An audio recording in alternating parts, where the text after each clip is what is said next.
Tema tugas kelompok kita saat ini yaitu tentang implementasi dan efektivitas e-monitoring PU dalam peningkatan kinerja unit kerja.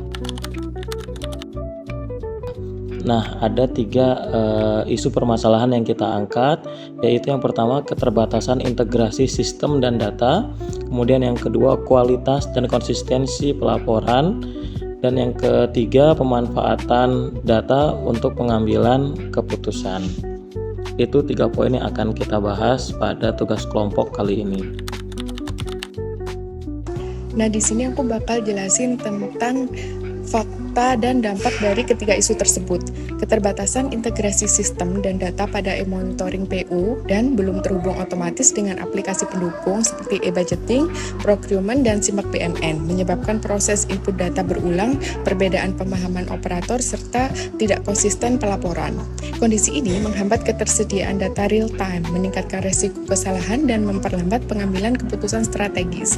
Kualitas laporan yang tidak memenuhi standar format, tidak lengkap atau tidak sesuai kondisi lapangan berdampak pada validitas evaluasi kinerja, akurasi perencanaan anggaran, dan akuntabilitas publik.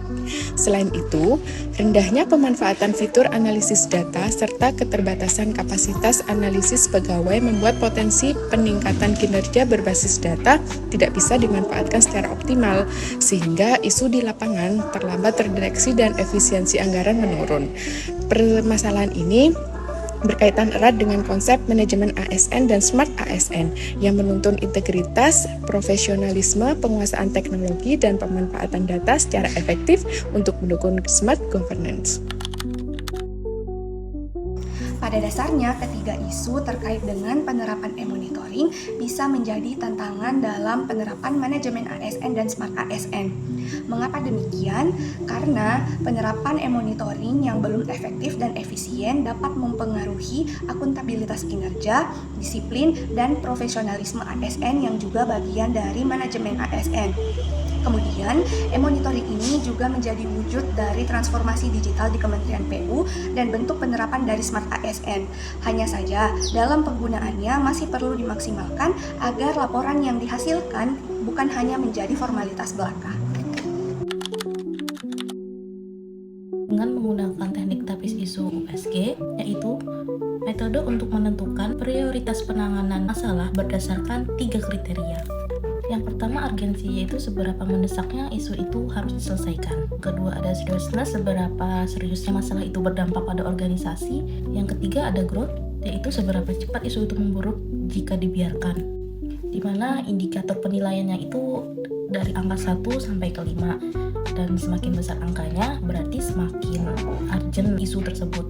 Pada kasus ini, 3 isu dinilai dengan teknik USG.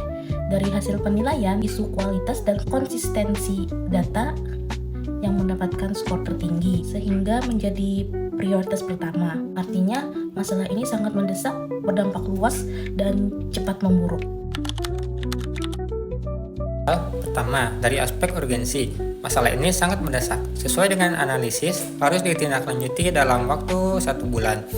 Kedua, dari aspek seriousness, dampak isu ini sangat serius karena akan berpengaruh pada satu kementerian. Ini bukan masalah lokal, tapi skala yang lebih luas. Ketiga, dari aspek growth, masalah ini akan cepat memburuk. Jika tidak ditangani dalam waktu 3 bulan ke depan, situasinya akan menjadi lebih parah dan lebih sulit untuk diperbaiki. Keterlambatan dan ketidakakuratan data menghambat pimpinan untuk mengambil keputusan yang tepat.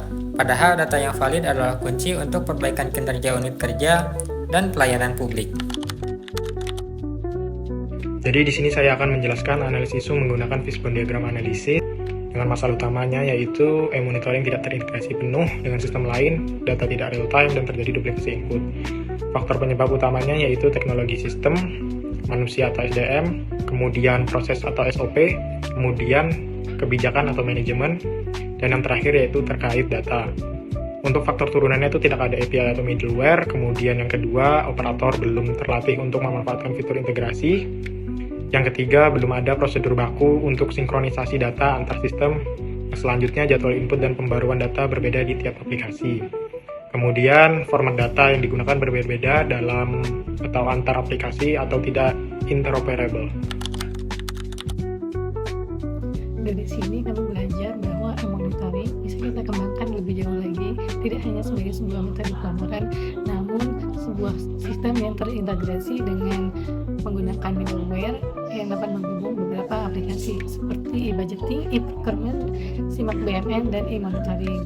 Selain itu, kita juga bisa memberikan pelatihan pada 1 atau 2 orang pegawai untuk dapat belajar dan melatih skill mereka dalam hal literasi digital sehingga mereka dapat menjadi mentor bagi rekan-rekan yang lainnya. Selain itu, kita juga bisa membuat SOP terkait pengisian data sehingga data yang diinputkan seragam dan memudahkan proses otomasi dan validasi.